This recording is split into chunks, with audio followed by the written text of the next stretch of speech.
Donald Trump and Xi Jinping face off at the UN, while Chinese soldiers show their mettle. And Sweden stands up to China. Yes, I said Sweden. That and more on this week's China News Headlines.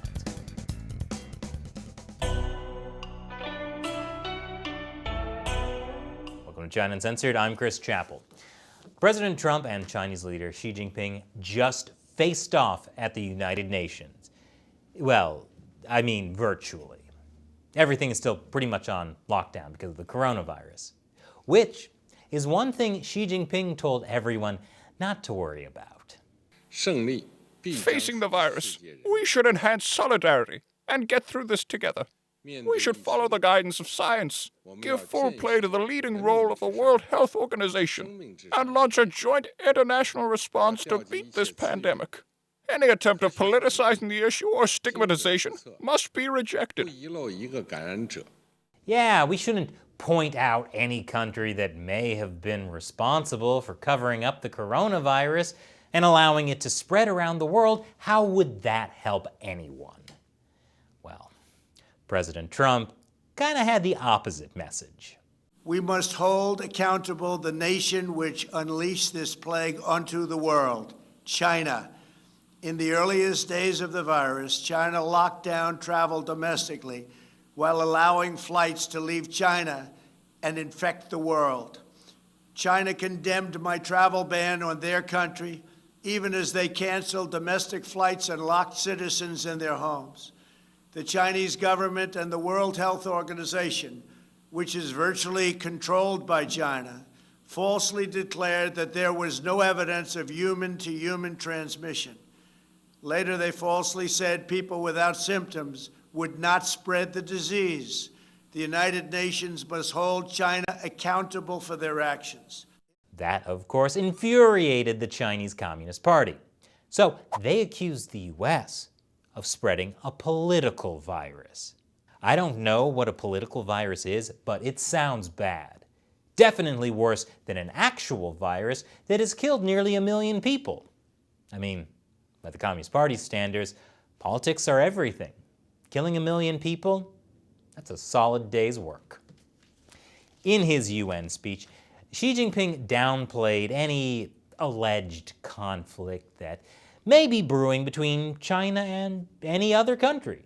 We have no intention of fighting either a Cold War or a hot one with any country. Yep, they have no intention of fighting a war with any country. I mean, sure, China sent almost 40 warplanes to threaten Taiwan, but China doesn't consider Taiwan a country. Loophole! But there's also this, a more subtle threat to the United States. With relations between China and the US continuing to deteriorate, a new video released by China's Air Force may be another source of concern. The highly produced piece released on a social media platform shows Chinese bomber aircraft capable of carrying nuclear weapons launching a simulated attack on what appears to be an American airbase in Guam. I mean, how threatening can that be when some of the footage was lifted from Hollywood films? Speaking of, have you seen my new car? A video went viral this week showing Chinese soldiers crying as they're allegedly being shipped to the border with India. Are those soldiers actually being shipped to the border with India? Probably not. The video was originally posted on WeChat by a local newspaper in Anhui province called the Fuyang City Weekly, which said that the soldiers were new PLA recruits from Anhui that had just said goodbye to their parents and were crying on the way to the train station while singing a famous PLA song. The newspaper did say that 5 soldiers had volunteered to go to Tibet, which does border India. But also, Tibet is very big, so that doesn't mean they're going to the border. So, how did the video go viral? Apparently, it was posted online by a Pakistani comedian. Didn't see that one coming. He claimed that these soldiers were being sent from Beijing to the Indian border, and then the video started going viral. And that got picked up by Indian media and Taiwanese media. And now, you have Chinese state-run media using this story to accuse Taiwanese media of making stuff up. And meanwhile, the original WeChat post seems to have been deleted. Trying to figure out what happened with this story is almost as bad as being stuck on a bus with a bunch of crying Chinese soldiers. And after the break, the US government is blaming China again. Welcome back. Republicans in the US House of Representatives have released a new report blaming China's cover-up for the coronavirus pandemic.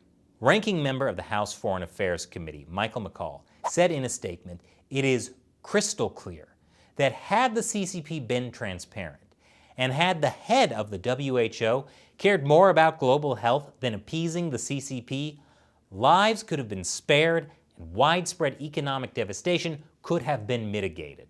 Revealing the truth is just the first step. We must hold both the CCP and WHO Director General Tedros accountable for the suffering they have allowed the world to endure." Wait, didn't anybody listen to Xi Jinping's speech? We're not supposed to point fingers, people. Speaking of not pointing fingers, the Chinese Communist Party is expanding its mass labor program in Tibet. Tell me if this sounds familiar. China is pushing growing numbers of Tibetan rural laborers off the land and into recently built military-style training centers, where they are turned into factory workers. Remind you of what the Chinese Communist Party is doing in Xinjiang to the Uyghurs? You know, it's funny. Just this week, the House passed the Uyghur Forced Labor Prevention Act. That's to punish the Chinese regime for using forced ethnic slave labor in Xinjiang. But fortunately for the Chinese regime, they've been working on a backup plan: forced ethnic slave labor in Tibet. That'll show the US government. This Tibet forced labor program has been gaining steam since 2016. Beijing has set quotas for the mass transfer of rural laborers within Tibet and to other parts of China. Which actually reminds me of another thing Trump said at the UN that may have been about China. If the United Nations is to be an effective organization, it must focus on the real problems of the world. This includes terrorism, the oppression of women, forced labor, drug trafficking, human and sex trafficking, religious persecution, and the ethnic cleansing of religious minorities. Wow, it's kind of hard to disagree with that. Hard, but not impossible. And after the break, guess who's standing up to China? Welcome back. Here's a wild one.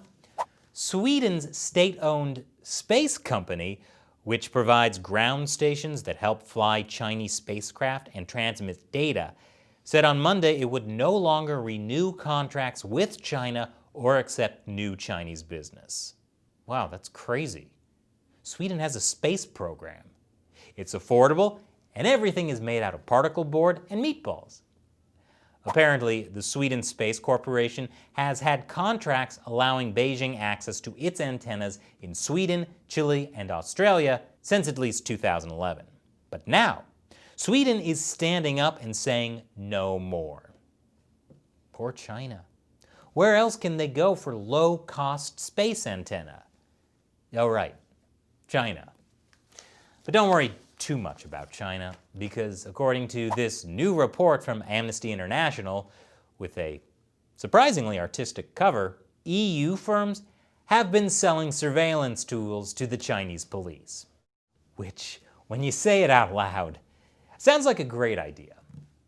According to Amnesty, our revelations of sales to Chinese security agencies and research institutions that support them are just the tip of the iceberg of a multi-billion euro industry that is flourishing by selling its wares to human rights abusers with few safeguards against end-use abuses. And this just proves how valuable human rights are, because they can be sold out for billions of euros.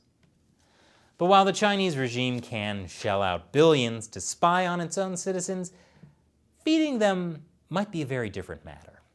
China is potentially facing a major food shortage. China, which embarked on the mission of becoming a superpower by showing its economic and military might to the world, now may be brought to its knees over a shortage of food, reduction in overall domestic food production, a recent deluge in the Yangtze River Basin, the Rice Bowl of China, and a slash in imports, mostly aggravated by deteriorating diplomatic relations, has caused Beijing to hit the panic button. Some Chinese counties have said they can only meet half their grain reserve quota.